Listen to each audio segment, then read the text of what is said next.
dolor a l'espatlla. Bueno, la articulación del hombro es una articulación que es la más móvil de todo el organismo.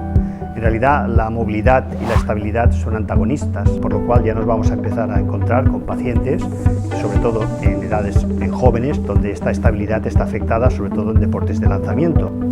Nos podemos preguntar a qué personas, a qué tipo de población le afecta más esta patología en el hombro, este dolor en el hombro, que acuden a nuestra consulta. Uno de los problemas que puede ser son los movimientos repetitivos. Una articulación que es muy móvil va a realizar movimientos por encima de la articulación y si son repetitivos, que pueden ser con sobreesfuerzo, como por ejemplo en algunos gimnasios, o en actividades laborales que requieren actividades por encima de la altura del hombro, se va a producir un desgaste de estas estructuras anatómicas básicamente tendinosas.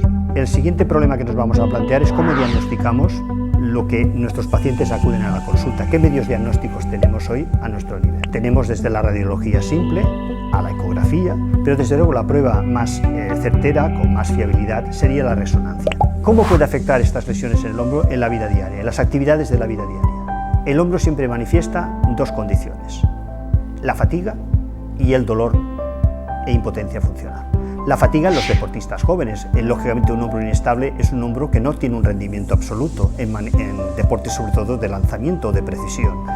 Y en otro tipo de población va a ser, lógicamente, el que le va a afectar para las actividades de la vida diaria. Pues, por ejemplo, vestirse, por ejemplo, peinarse, por ejemplo, asearse, que requiere un rango de movilidad que va en los tres sectores, en la flexión, en la rotación externa y en la rotación interna.